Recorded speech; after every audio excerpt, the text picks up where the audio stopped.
오늘은 파우스트 성령 1기책 64페이지 30번부터 읽겠습니다. 한 분은 내가 거룩하신 삼위일체에 대하여 그리고 하나님의 본체에 대해서 곰곰이 생각하고 있었다. 나는 하느님이 어떤 분이신지를 알고 깊이 탐색하고 싶은 간절한 마음을 갖게 되었다. 그러던 어느 순간 내 영혼은 내세인 듯한 곳으로 이끌려 올라갔다. 가까이 할 수 없는 빛을 보았고 이 빛 안에는 내가 이해할 수 없는 빛의 원천이 있는 듯한 세 개의 형상이 나타났다. 그러고는 그 빛으로부터 번개와 같은 형태의 말씀들이 나와서 하늘과 땅을 휘감았다. 아무것도 이해할 수 없어서 나는 몹시 슬퍼졌다. 그런데 갑자기 이 가까이 할 수 없는 빛의 바다로부터 우리의 지극히 사랑하는 구세주께서 나오셨다. 그분은 찬란히 빛나는 상처들을 가진 말할 수 없이 아름다운 모습을 하고 계셨다. 그리고 이 빛으로부터 다음과 같은 목소리가 들려왔다. 하느님이 어떤 분이신지 그 본체를 깊이 알 수 있는 이는 아무도 없다. 인간도 천사들까지도. 예수님께서 내게 말씀하셨다. 하느님의 속성을 묵상하여 그분을 알도록 하여라. 잠시 후 그분은 당신 손으로 십자성호의 표지를 하시고는 사라지셨다. 어느 날 나는 31번 어느 날 나는 아주 큰 무리의 많은 사람들이 우리 경당 안에 그리고 경당 앞과 거리에도 가득 차 있는 것을 보았다. 경당 안에는 그들 모두를 위한 자리가 없었기 때문이었다. 경당은 축제를 위해서 아름답게 꾸며져 있었다. 경당 안에 제대 가까운 곳에는 많은 성직자들이 있었고 우리 수도의 수녀들과 다른 수도의 수녀들도 있었다.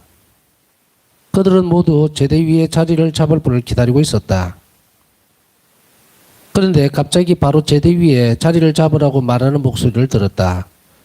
나를 부르는 그 소리를 따라서 내 방 앞의 복도를 빠져나와 정원을 가로질러 경당으로 들어가려 했다. 그런데 경당의 문턱을 넘어서는 바로 그 순간 그곳에 모여있던 사람들은 자기들 손에 들고 있던 것을 나를 향해서 던졌다. 진흙, 돌, 모래, 빗자루 등이 내게로 날아왔다. 처음에 나는 앞으로 나아가기를 망설였다. 그러나 나를 부르는 소리가 더 커졌다. 그래서 나는 더욱 용기를 내어 걸어 나아갔다. 내가 경당 안으로 들어갔을 때 장상들, 수녀들, 학생들 그리고 그 부모들까지도 무엇이고 상관없이 자기들이 들고 있던 것으로 나를 때리기 시작했다. 그래서 내가 원하든 원하지 않든 내 의지와는 상관없이 나는 얼른 제대 위로 올라가 자리를 잡았다. 제대 위에 자리를 잡자마자 바로 조금 전에 그 사람들, 그러니까 장상들, 수녀들, 학생들, 그리고 그 부모들이 내게 팔을 뻗치면서 은총을 구했다. 내게 온갖 종류의 몹쓸 물건들을 던졌던 것에 대해서 나는 하나도 섭섭하게 생각하지 않았다. 오히려 내가 지정된 자리로 빨리 올라올 수 있도록 무언의 압력을 행사한 그 사람들에게 아주 특별한 사랑을 느끼는 나 자신을 보고 놀랐다. 그와 동시에 내 영혼은 형용할 수 없는 행복감으로 가득 찼고 이런 말씀이 들려왔다. 무엇이든지 네가 원하는 대로 하여라. 네가 원하는 대로 네가 원하는 사람에게 네가 원하는 때에 은총을 나누어 주어라. 그러고는 그 환신은 즉시 사라졌다. 32번 다른 때에 나는 이런 말씀을 들었다.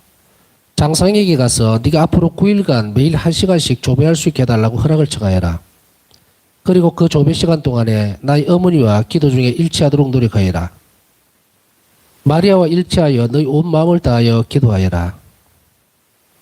그리고 또 이 시간 동안에 십자가의 길을 기도하도록 노력하여라. 나는 허락을 받았다. 그러나 온전히 1시간 동안 조배할 수 있는 허락을 받은 것이 아니라 내 임무를 다 한 다음에 남은 시간 동안만 조배할 수 있다는 허락을 받았다. 나는 이 9일 기도를 조국의 지향을 위해서 바쳐야 했다. 33번 나는 이 9일 기도를 조국의 지향을 위해서 바쳐야 했다. 9일 기도의 7일째 되던 날 나는 하느님 어머니께서 빛나는 옷을 입고 하늘과 땅 사이에 계신 것을 보았다. 그분은 양손을 가슴에 모으시고 두 눈은 하늘을 향하여 고정한 채로 기도하고 계셨다. 그분의 가슴으로부터 강렬한 핏줄기들이 쏟아져 나왔는데 그 중에 어떤 것들은 하늘을 향했고 다른 것들은 우리 나리를 덮었다. 34번 내가 고해 신부에게 이 일과 다른 일들에 대해서 이야기했을 때 그분은 이러한 것들이 정말로 하느님으로부터 오는 것일 수도 있지만 또 어쩌면 환각일 수도 있다고 대답했다. 이것저것 변동이 자주 있었기 때문에 나에게는 정해진 고해 신부가 없었고 게다가 이런 일에 대해서 말한다는 것 자체가 내게는 무척 힘든 일이었다. 그래서 나는 주님께 크나큰 은총을 곧 영적 지도자를 달라고 간절히 기도했다. 그러나 나의 이 기도는 내가 종신 수업을 한 후 빌라노에 갔을 때에야 겨우 응답을 받았다. 그 사제가 바로 소포치코 신부다. 하느님께서는 내가 빌라노로 가기 전에 벌써 내적 환시를 통해서 그분을 미리 보게 해 주셨다. 35번. 만일 내가 처음부터 영적 지도자를 갖게 될 수만 있었더라면 나는 하느님의 은총을 그렇게 많이 낭비하지는 않았을 것이다. 고해 신부는 영혼을 크게 도울 수 있다. 하지만 또한 영혼에게 크나큰 손상을 입힐 수도 있다. 고해 신부들은 자신들이 지도하는 참여하는 영혼들 안에서 일하시는 하느님 은총에 대해서 얼마나 주의를 기울여야 하는지, 이것은 아주 중요한 문제이다. 한 영혼 안에 주어진 하느님 은총을 보고서 그 영혼이 하느님과 얼마나 친밀한지 그 정도를 알아볼 수 있다. 36번. 어느 날 나는 하느님의 심판석으로 불려나갔다. 나 혼자 주님 앞에 서 있었다. 예수님께서는 우리가 잘 아는 순환당하실 때의 모습으로 나타나셨다. 그런데 잠시 후에 그분의 모든 상처는 다 없어지고 오직 5군데의 상처, 곧 손과 발, 옆구리의 상처만 남았다. 갑자기 나는 하느님께서 나를 보시는 것처럼 내 영혼의 상태를 완전히 볼 수 있었다. 하느님께 무엇이 마음에 드시지 않는지 모두 분명히 볼 수 있었다. 나는 지극히 작은 잘못까지도 주님 앞에서 이렇게 죗값을 청산해야 하는 줄은 몰랐었다. 이 순간, 이런 순간을 누가 묘사할 수 있겠는가? 삼위일체로 세 배로 거룩하신 하느님 앞에 서 있는 이 순간을 예수님께서 나에게 물으셨다. 너는 누구냐? 나는 대답했다. 저는 당신의 종입니다. 주님. 너에게는 하루 동안 연옥의 불 속에 있어야 할 만큼의 죄가 있다. 나는 그 즉시 나 자신을 활활 타오르는 연옥불에 던지고 싶었다. 그러나 예수님께서는 나를 말리시면서 말씀하셨다. 너는 어느 쪽을 선택하겠느냐? 지금 연옥에서 하루를 견디겠느냐? 아니면 세상에서 얼마 동안 좀 더 고통을 받겠느냐? 나는 대답했다. 예수님, 저는 연옥에서 고통을 당하고 싶습니다. 그리고 저는 또 이 세상에 살면서 제일 큰 고통을 받고 싶습니다. 비록 그 고통이 세상 끝나는 날까지 계속되더라도 말입니다. 예수님께서 말씀하셨다. 둘 중에 하나로 충분하다. 너는 다시 세상으로 돌아갈 것이다. 그리고 그곳에서 많은 고통을 겪게 될 것이다. 그러나 오래가지는 않을 것이다. 너는 나의 뜻과 내가 원하는 것들을 성취하게 될 것이다. 네가 이런 일을 성취할 수 있도록 나의 성실한 종이 너를 도와줄 것이다. 이제 내 머리를 내 가슴, 내 성심에 기대고 쉬어라. 그리고 나의 성심에서부터 이런 고통을 이겨낼 수 있는 힘과 능력을 받아라. 나의 성심 외에는 다른 어떤 곳에서도 너는 어떤 휴식도, 도움도, 또 위안도 얻지 못할 것이기 때문이다. 네가 앞으로 고통을 무척 많이 받을 것이라는 것을 알아야 한다. 그러나 그 때문에 겁먹지는 말아라. 내가 늘 너와 함께 있다. 37번. 이 일이 있은 지 얼마 후에 나는 병이 들었다. 몸의 허약함이 나에게는 인내심을 키우는 학교였다. 내가 나의 임무를 수행하기 위해서 얼마나 많은 노력을 해야 했는지는 예수님만이 아신다. 38번. 영혼을 정화시키기 위해서 예수님은 당신이 원하시는 어떤 도구라도 사용하신다. 내 영혼은 피조물로부터 완전히 버림을 받았다. 나의 아주 좋은 지향조차도 흔히 수녀들로부터 오해를 받았다. 이런 고통은 고통 중에서도 가장 아픈 것이었다. 그러나 하느님은 이것을 허락하시고 우리는 이것을 받아들여야 한다. 우리는 이런 방법을 통해서 예수님을 더욱더 닮아가기 때문이다. 그런데 내가 오랫동안 이해할 수 없었던 것이 한 가지 있었다. 예수님은 내게 장성들에게 모든 것을 다 말하라고 명령하셨다. 그렇지만 나의 장성들은 내가 한 말을 믿지 않았을 뿐만 아니라 마치 내가 헛것을 보거나 상상을 하기라도 하는 것처럼 나를 동정하면서 딱하게 생각했다. 이런 일들 때문에 나는 내가 헛것을 본다고 믿게 되었고 헛것을 보는 것이 두려워서 내적으로 하나님을 피하기로 결심했다. 그러나 하나님은 종은 내 발자국마다 나를 뒤쫓아 인도하셨고 내가 전혀 기대하지도 않을 때에 하나님은 내게 말씀하셨다. 39번. 하루는 예수님께서 우리나라에서 가장 아름다운 도시에 아마 바르샤바였을 것이다. 큰 징벌을 내리시겠다고 내게 말씀하셨다. 이 징벌은 하나님께서 소돔과 고모라에 내리셨던 것과 같을 것이라고 하셨다. 나는 하나님께서 크게 노하신 것을 보았고 무서운 전율이 내 마음을 꿰뚫었다. 나는 침묵 중에 기도했다. 잠시 후에 예수님께서 내게 말씀하셨다. 내 아이야, 너는 미사 중에 자신을 내게 아주 가까이 일치시켜라. 그리고 그 도시의 죄를 속죄하는 뜻으로 나의 피와 상처들을 내 아버지께 봉헌하여라. 미사 동안 내내 끊임없이 이렇게 하여라. 7일 동안 이렇게 하여라. 7째 날에 나는 환한 구름 속에 계시는 예수님을 보았다. 나는 예수님께 그 도시와 나의 조국을 구보시라고 간청하기 시작했다. 예수님께서는 자비롭게 내려다보셨다. 예수님의 그 자비하심을 보고 나는 그분께 강복을 청하기 시작했다. 예수님께서는 즉시 말씀하셨다. 너를 생각해서 나는 이 나라 전체를 강복한다. 그러고는 그분은 우리나라 위에 큰 십자가 표지를 그으셨다. 하느님의 선하심을 보면서 나의 영혼은 크나큰 기쁨으로 가득 찼다. 40번. 1929년 어느 날 미사 중에 하느님께서 아주 특별한 방법으로 내 곁에 가까이 계심을 느꼈다. 나는 여러 번 하느님으로부터 도망을 쳤었다. 사람들이 내가 보는 것은 악마의 짓이라고 여러 번 내게 말해주었고 나는 악마의 희생물이 되고 싶지 않았기 때문이었다. 그리고 이런 의혹은 상당히 오랫동안 계속되었다. 대미사 영성치를 앞두고 서원갱신이 있었다. 우리가 무릎틀에서 나와서 서원장을 읽기 시작했을 때 갑자기 흰옷을 입고 허리에 금띠를 두르신 예수님께서 내 옆에 나타나셔서 내게 말씀하셨다. 나는 너에게 영원한 사랑을 준다. 이 사랑 때문에 너의 순결은 더럽혀지지 않을 것이며 이 사랑은 네가 순결을 거스르는 어떤 유혹도 받지 않을 것이라는 표지가 될 것이다. 예수님께서는 당신의 금띠를 풀어서 내 허리에 묶어주셨다. 그 이후로 내 마음과 정신은 순결을 해치는 어떤 유혹도 경험한 적이 없다. 나는 나중에야 이것이 지극히 거룩하신 동정마리아께서 나를 위하여 얻어주신 커다란 은총들 중의 하나라는 것을 깨달았다. 내가 이 은총을 얻어달라고 성모님께 여러 해 동안 기도해왔기 때문이었다. 이때부터 나는 성모님께 대한 신심이 더욱 커지는 것을 체험했다. 성모님께서 내적으로 어떻게 하나님을 사랑할 것인지 그리고 어떻게 모든 것 안에서 그분의 거룩한 뜻을 수행할 것인지를 내게 가르쳐 주셨다. 마리아님, 당신은 기쁨이십니다.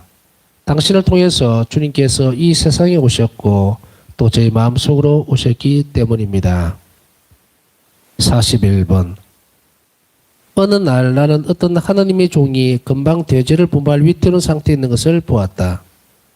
나는 하나님께 간청하기 시작했다.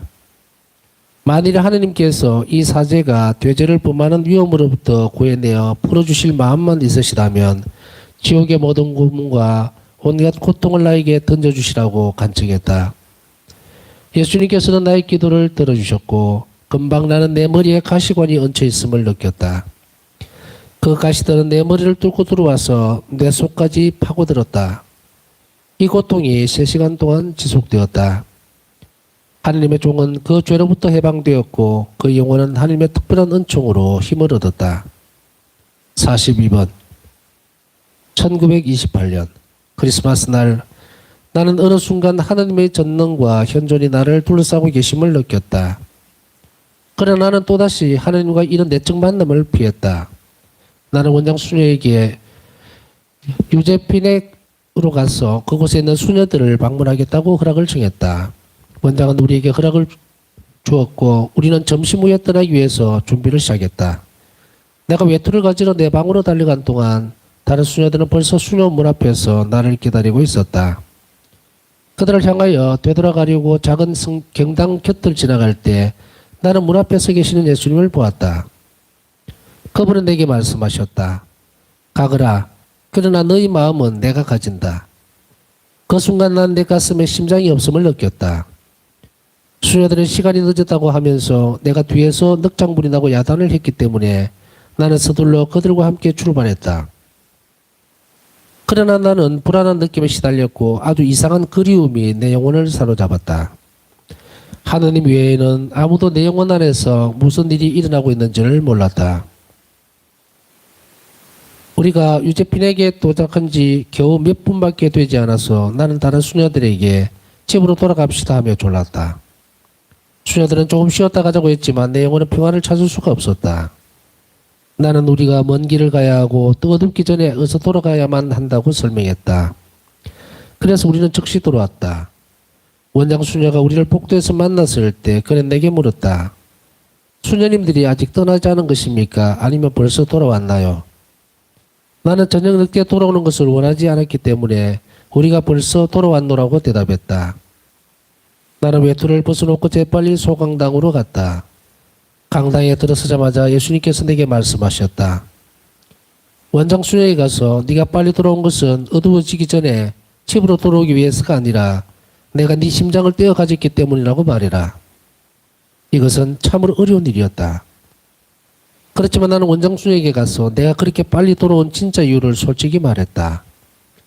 그리고 주님께는 그분을 불쾌하게 해드린 모든 일에 대해서 용서를 청했다. 그랬더니 예수님께서는 나를 큰 기쁨으로 채우셨다. 나는 하느님을 떠나서는 그 어떤 곳에서도 만족할 수 없다는 것을 알게 되었다. 43번. 어느 날 나는 두 수녀가 막 지옥으로 떨어지려는 것을 보았다. 형언할 수 없는 아픔이 내 영혼을 찢었다. 난 그들을 위해 하나님께 기도했고 예수님께서 내게 말씀하셨다. 빨리 원장 수녀에게 가서 그 두 수녀가 죄를 범하는 위험에 빠져 있다고 말하여라. 다음날 아침 나는 이것을 원장 수녀에게 전했다. 한 수녀는 이미 진정으로 참여했고 한 수녀는 힘겨운 싸움으로 고통받고 있었다. 44번. 어느 날 예수님께서 내게 말씀하셨다. 나는 이 집을 떠나려고 한다. 이곳에는 내게 불쾌한 것들이 있다. 그러고는 성체가 감실에서 나와 내 손 안으로 내려 앉으셨다. 나는 기쁜 마음으로 성체를 감실 안에 다시 모셨다. 다시 한번 이런 일이 일어났고 나는 같은 일을 반복했다. 그럼에도 불구하고 세 번째로 같은 일이 일어났다. 그런데 이번에는 성체께서 살아계신 주 예수님으로 변하시어 내게 말씀하셨다. 나는 이곳에 더 머물지 않겠다. 순간 내 영혼 안에 예수님을 향한 강렬한 사랑이 일어났다. 나는 이렇게 대답했다. 그러나 예수님, 저는 당신께서 이 집을 떠나시지 못하게 하겠습니다. 또다시 성체는 내 손 안에 남아있고 예수님은 살아계셨다. 나는 다시 한번 성체를 성합 안에 넣어 감실 안에 모셨다. 그리고 예수님은 우리와 함께 계셨다. 그 후 3일 동안 나는 보석으로 성체 조배를 했다. 45번. 한 번은 예수님께서 내게 말씀하셨다. 총장수님에게 가서 이 집안에서 이러저러한 일들이 저질러주고 있는데 이런 것들은 나를 불쾌하게 하고 나를 노하게 하는 것이라고 말해라. 나는 이것을 총장수님께 즉시 말하지 않았다.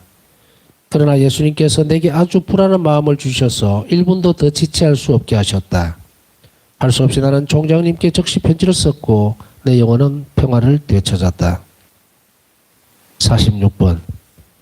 나는 종종 예수님의 순환을 내 몸 안에서 체험했는데 다른 이들은 전혀 눈치채지 못했다. 나는 이것이 예수님께서 원하시는 것이라고 생각하고 무척 기뻐했다. 그러나 고통은 잠시뿐이었다. 이러한 고통들은 내 영혼 안에 하나님과 불멸의 영혼들에 대한 사랑의 불을 놓았다. 사랑은 모든 것을 견디어낸다. 사랑은 죽음보다 강하고 사랑은 아무것도 두려워하지 않는다. 47번 1931년 2월 22일 저녁 때 내 방에서 나는 흰 옷을 입으신 예수님을 배웠다. 한 손은 강복하는 자세로 위로 들려 있었고 다른 한 손은 가슴 부분에 옷을 만지고 있었다. 가슴에서 약간 옆으로 빗긴 부분의 옷 속으로부터 두 개의 큰 광선이 솟아나왔는데 하나는 붉은 빛이었고 또 하나는 창백하고 옅은 빛이었다. 나는 아무 말 없이 주님을 응시했다. 내 영혼은 두려움으로 놀랐지만 또 큰 기쁨으로 가득 찼다. 잠시 후 예수님께서 내게 말씀하셨다. 네가 지금 보는 모습대로 초상화를 그려라. 그림에는 예수님 저는 당신께 의탁합니다라는 말을 넣어라. 나는 이 초상화가 처음에는 너희 경당에서 공경받고 나중에는 전 세계에서 공경받기를 원한다. 이 초상화를 공경하는 영혼들은 절대로 멸망하지 않을 것이라는 것을 나는 약속한다. 그리고 또한 벌써 지금 이 땅에서 그리고 특히 죽음의 시간에 원수들과 싸워 승리하게 되리라고 나는 약속한다. 내가 친히 나의 영광을 걸고 이 약속을 지킬 것이다. 49번 내가 나의 고위 신부에게 이야기를 했을 때 나는 이런 대답을 받았다. 그것은 당신의 영혼에 대한 것입니다. 그는 내게 말했다. 분명 당신의 영혼 안에 하나님의 초상을 그리라는 것입니다. 고해서에서 나올 때 나는 또다시 이런 말씀을 들었다. 내 초상화는 이미 네 영혼 안에 새겨져 있다. 나는 자비의 축일이 제정되기를 바란다. 나는 네가 붓으로 그린 이 초상화가 부활주일 후 첫 주일에 성대하게 축성되기를 바란다. 그 주일은 자비의 주일이 되어야 한다. 50번 나는 사제들이 나의 이 큰 자비를 죄인들의 영혼에게 선포하기를 바란다. 죄인들이 나에게 다가오기를 두려워하지 않게 해다오. 자비의 불길이 베풀어지기를 갈망하면서 나를 불태우고 있다. 나는 이 영혼들에게 자비를 쏟아주고 싶다. 예수님께서 내게 다음과 같은 불만을 호소하셨다. 나를 신뢰하지 않는 영혼들이 내 속을 갈기갈기 찢고 있다. 선택된 영혼의 불신은 내게 더욱 큰 아픔을 안겨준다. 그들에 대한 나의 이 흘러넘치는 사랑에도 불구하고 그들은 나에게 의탁하지 않는다. 나의 죽음까지도 그들에게는 충분하지 않다. 은총을 낭비하는 자는 탄식하게 되리라. 51번 내가 원장 수녀에게 하나님께서 나에게 이런 부탁을 하신다고 말하면서 이 이야기를 했을 때 그는 우리가 그분을 더 확실히 알아볼 수 있는 어떤 표지를 달라고 예수님께 청하라고 대답했다. 내가 주 예수님께 주님은 참으로 저희 하나님이시고 주님이시며 이 당부가 주님께로 오는 것이라는 것을 증거할 표지를 주시라고 청했을 때 나는 이런 내적인 소리를 들었다. 내가 이 초상화를 통해서 내려주게 될 은총을 통해서 나는 이 모든 것을 장상들에게 확실히 알려주겠다. 52번 내가 이런 내적 영감에서 도망치려고 애쓰자 하나님께서는 심판날에 주님께서 나에게서 수많은 영혼들을 요구하실 것이라고 말씀하셨다. 예수님께서 나에게 하신 말씀들과 또 그분의 초상화를 그리라고 내게 요구하신 것 때문에 나는 여러 가지 어려움을 겪고 무척 지쳐 있었다. 그러던 어느 날 나는 종신성을 하기 전에 안드라시 신부님을 찾아가서 이런 모든 내적인 영감과 예수님의 모습을 그리하는 의무로부터 벗어나게 해달라고 부탁하기로 결심했다. 나의 고백을 다 듣고 나신 신부님은 나에게 이런 대답을 해주셨다. 수녀님, 나는 수녀님에게 아무것도 면제해드리지 않을 것입니다. 수녀님이 이런 내적 영감으로부터 도망치는 것은 옳은 일이 아닙니다. 오히려 수녀님은 반드시 모든 일들을 다 수녀님의 고위 신부에게 말해야 합니다. 그렇지 않으면 수녀님이 하나님으로부터 받은 그 많은 은총에도 불구하고 수녀님은 잘못된 길로 빠지게 될 것입니다. 53번 수녀님은 지금 당장은 고해 성사를 부르 나에게 오십니다. 그러나 수녀님에게는 영구적인 고해 신부, 곧 영적 지도 신부가 꼭 필요하다는 것을 아셔야 합니다. 나는 이 말씀을 듣고 무척 실망했다. 이 모든 것으로부터 벗어나게 될 것이라고 생각했었는데 오히려 정반대로 예수님의 요청을 따라야 한다는 엄중한 명령을 받은 것이었다. 그리고 지금 더 고통스러운 것은 나에게는 영구적인 고해신부가 없다는 것이었다. 내가 비록 얼마 동안 같은 고해신부에게 간다 할지라도 나는 이런 은총들에 대해서는 나의 영혼을 그분에게 열어드릴 수가 없었고 이것이 나에게 말로 나타낼 수 없는 아픔을 주었다. 그래서 나는 이런 은총을 제대로 사용할 줄도 모르고 이런 은총들을 낭비할 뿐이니까 이런 은총들을 다른 사람에게 주시라고 예수님께 청했다. 예수님 저에게 자비를 베풀어 주십시오. 이런 큰일을 저에게 맡기지 마십시오. 주님께서도 아시다시피 저는 하잘 것 없는 먼지이고 완전히 무능합니다. 그러나 예수님의 선하심은 한이 없으시다.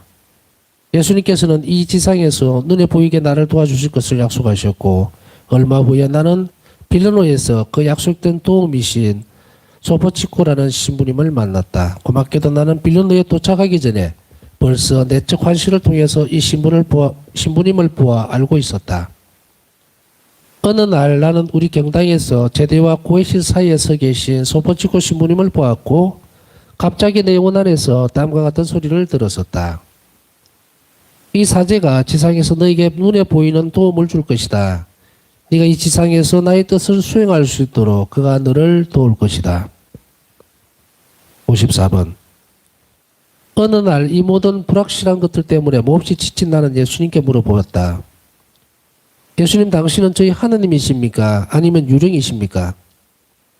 저희 장상수녀들이 온갖 종류의 흑것과 유령들이 있다고 말하기 때문입니다.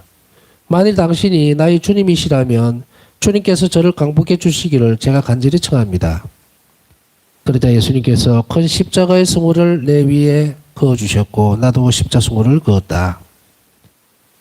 내가 예수님께 이런 질문을 드린 것에 대해 용서를 청했을 때 그분은 나의 이런 질문이 절대로 주님을 불쾌하게 해드리지 않았다고 말씀하시고 내가 그분을 믿기 때문에 무척 기쁘다고 대답하셨다. 55번. 1933년 예수의 안드레아스 신부가 나에게 주신 영적 권고. 첫째, 당신은 절대로 이런 내적 영감으로부터 도망치지 말아야 합니다. 그리고 모든 것을 당신의 고해 신부에게 말해야 합니다. 만일 이런 내적 영감들이 적절한 것임을 당신이 알게 된다면 곧 이런 영감들이 당신의 영혼과 다른 영혼들에게 유익한 것이라면 난 당신이 그 영감을 따라갈 것을 강력히 권고합니다. 그리고 당신은 그런 영감을 절대로 무시해서는 안 됩니다. 그러나 언제나 고해 신부와 의논을 하고 행하십시오. 둘째, 만일 이런 영감들이 우리 교회의 정신이나 신앙에 어긋나는 것이라면 마귀로부터 오는 것이므로 즉시 퇴치해야 합니다. 셋째, 만일 이런 영감들이 일반적인 영혼들에 대한 것이 아니고 특히 영혼들에게 특별히 도움이 되지 않는다고 인정되면 당신은 그런 것들을 너무 중요하게 생각하지 말아야 합니다. 오히려 무시하는 것이 더 나을 것입니다. 그러나 이런 결정을 당신 혼자서 해서는 안 됩니다. 그렇게 하면 하나님께로부터 받은 큰 은혜에도 불구하고 수녀님은 이러저러한 방법으로 쉽게 잘못된 길로 빠져들게 될 것입니다. 겸손, 그리고 언제나 겸손. 우리는 우리 힘만으로는 아무것도 할 수 없기 때문입니다. 모든 것이 참으로 그리고 순전히 하나님의 은총입니다.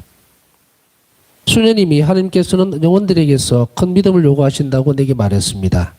그러니까 당신이 첫 번째로 하나님께 전적으로 의탁하는 모범을 보이십시오. 그리고 한마디 더 한다면 이 모든 것을 아주 조용히 평화롭게 받아들이십시오.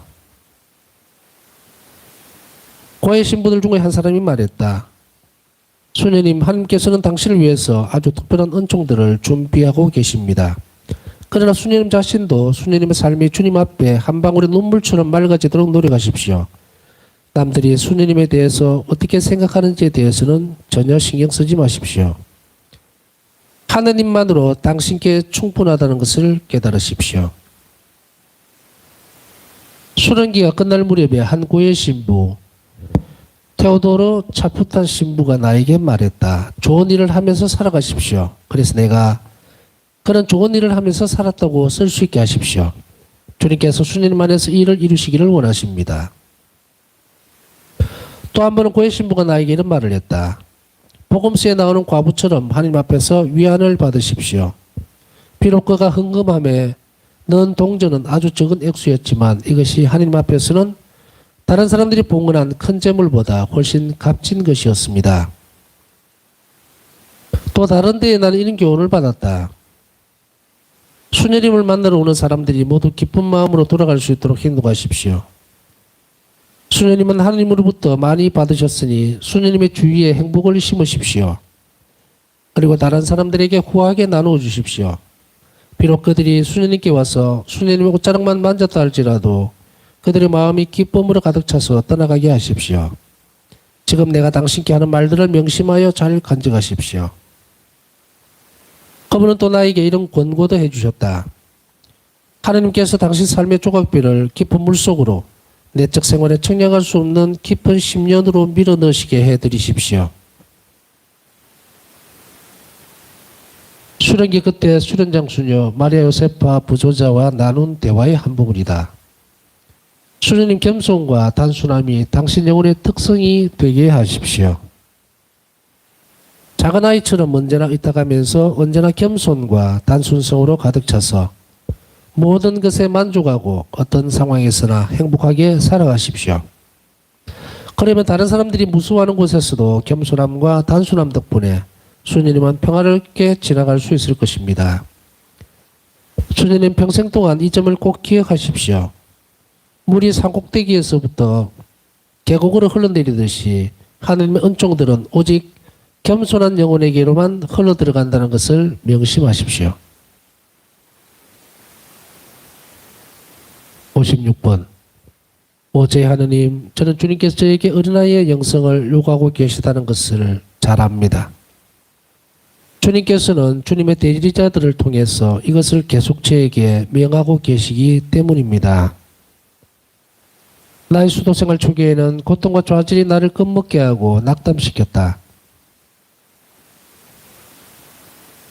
그래서 나는 예수님께 나를 강하게 만들어주시고 나에게 당신 성령의 능력을 주시어서 내가 모든 것 안에서 주님의 거룩한 뜻을 수행해 나갈 수 있게 해달라고 끊임없이 기도했다. 그것은 처음부터 나 스스로의 나약함을 잘 알고 있었고 또한 지금도 나 자신을 잘 알고 있기 때문이다.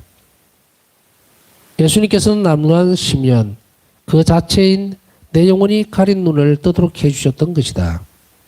그렇기 때문에 내 영혼의 안에 조금이라도 좋은 것이 있다면 그것은 오로지 그분의 거룩한 은총으로 이루어진 것이라는 것을 나는 안다.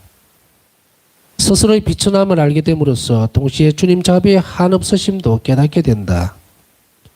오 하느님, 저의 내적 생활에서 저는 저희 한쪽 눈으로는 저의 비천함과 보잘것없음을 보고 다른 한 눈으로는 주님 자비의 심년을 봅니다.